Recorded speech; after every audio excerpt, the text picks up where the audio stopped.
Hey, this is Jessica Rassick with VVIP TV. We have a very special guest with us today. We have Mr. David Fischer, and he's actually going to tell us a really interesting story about how he started his blog and turned it into a really, really successful business. David, thank you so much for being with us today. We know that you're on a tight schedule as well. Tell us really briefly how you feel about being in Dubai, and what do you think about the street culture that you've seen so far since your time here? I'm in Dubai now my second time only, so I've been here 6 months ago to visit some friends. So now, second time here. And I mean, I really have to say, seeing this event and seeing the amount of people come out for this, I'm blown away. It's incredible. It almost feels like when I started, 10 years ago, that energy of, of people getting on board with this and people getting excited about it and people newly discovering our culture. That's just something beautiful to watch, and seeing so many young people come out and supporting is really fantastic. Well, we've just sat through your talk and we've learned so many valuable things, and one of the things that stood out to me is that you mentioned that your .com, your website, is the only thing that basically people can't take away from you. It's yours, it's your platform. But with all these social media platforms that are penetrating into the market, how do you stay true to yourself and at the same time expand your audience and stay true to your audience throughout this entire process? Yeah, I think the most important thing is, because, as you've well noted, we're present on all these different channels now that are not ours, so we're just part of a bigger ecosystem there.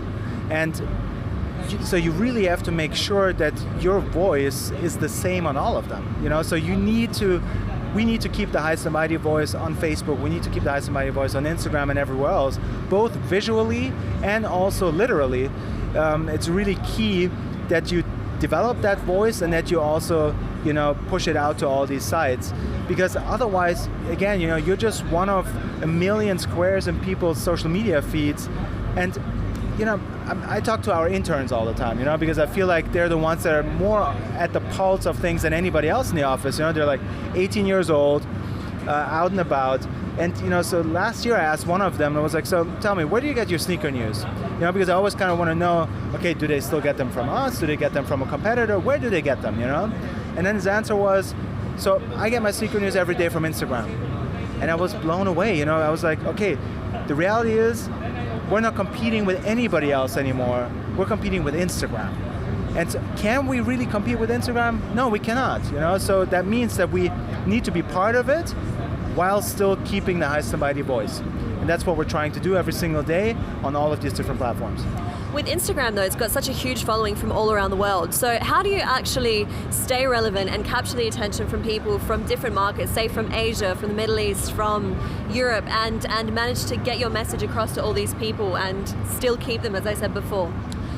So for Instagram, and also actually for the other social media platforms, at least the big ones, we have dedicated teams. So we have 3 people that do nothing else but Instagram.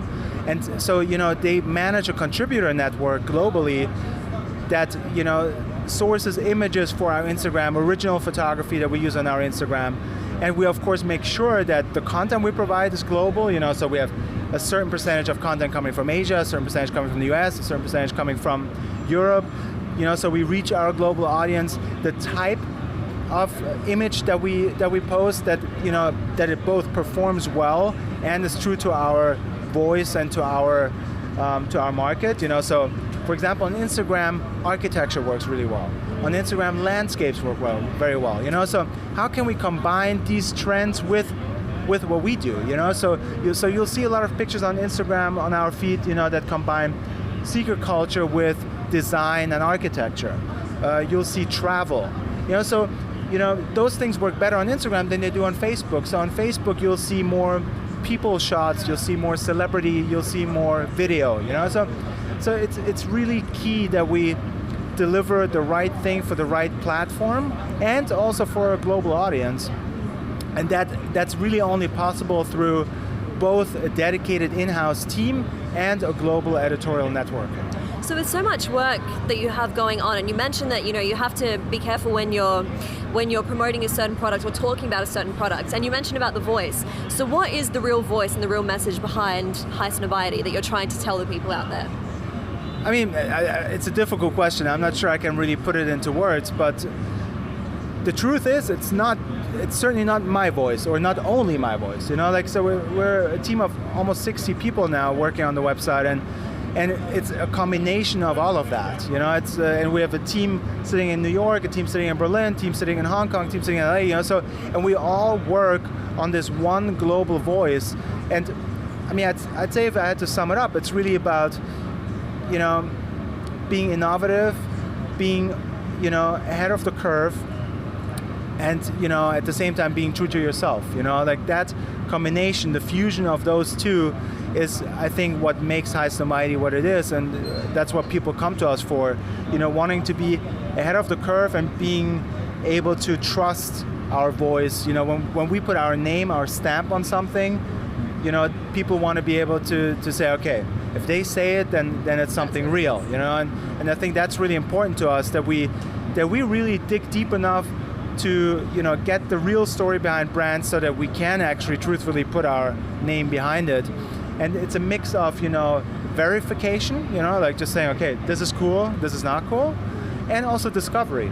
In many ways we deem ourselves as maybe the most important platform when it comes to discovering new things. And again, here, this is a perfect example. We write about somebody like Pata for 10 years, but then we pick up somebody like Daily Paper or Filling Pieces after their first collection. And so, so we start with these brands as we're in most cases the first media property to ever write about these guys, and that's amazing to me, So, and seeing, for example, a brand like Filling Pieces, from where they have come and where they are now, being this globally successful footwear brand sitting in the best retailers in the world, that makes me proud, because. Not that that's my success, but I still feel like we've done our share to get them to where they are today, and I find that amazing. And quite frankly, that's why I'm doing what I'm doing. I love meeting these people, I love meeting these brands, these young creators, and I love seeing their path. From being, quite frankly, a nobody with a lot of passion, with a lot of drive, to becoming somebody globally recognized for their work. Well, you've started from a niche blog, just before we wrap up, you started from a niche blog and you've turned into this niche magazine, this niche platform, and you're staying ahead of the curve, as you mentioned. So what are your plans in the future that you can at least tell us to keep ahead of the curve, keep your listeners and your readers, your viewers wanting more, and actually, penetrating deeper into the market? What are your plans for expansion? So, I mean, quickly talking about the niche, I think the beautiful thing, that's the very positive thing about social media, really. We are allowed to remain niche while still being globally relevant and not that small, So, we have today, just on our .com, between 400,000 and 500,000 people every single day, which to me also, is insane, I remember in 2005 when I installed that ticker and it said 990 per day, and so it's crazy how things have changed. But at the same time, I feel like, we're still speaking to that kid, we're still speaking to that great market that is out there. And so, our focus will be to also remain doing that. At the same time, of course, we want to grow, so how do we do that? And so, we're going to do what we've always done, and that's expanding while, still reporting about only the very best that is out there, So, as I mentioned in my talk, we're going to go more into tech, but so we're not going to be talking about any type of tech. We're going to be talking about the tech that's relevant to our lifestyle. We're going to be talking about the brands that are relevant to our lifestyle and about the fusion of technology and lifestyle. We're going to be going into sports from a personal sports angle. So, not team sports, but, running, biking, and with that also nutrition, So what does that mean? That means, what kind of workout can I do at home? What kind of routes can I run when I'm in Dubai? What kind of playlist can I listen to when I do that run in Dubai? So that's the kind of things we're going to move into to expand our horizons, to catch new people, to explore our platform, but at the same time kind of remain true to who we are. And then the last thing is, of course, new channels, expanding our foothold in video. Video is maybe the biggest chance that we have as a small niche publisher, again, to gain more global relevance. And so we see a huge opportunity there.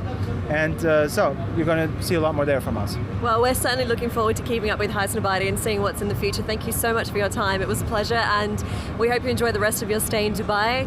All the best. Thank you. Thank you very much. It was a pleasure. Likewise. Thank you.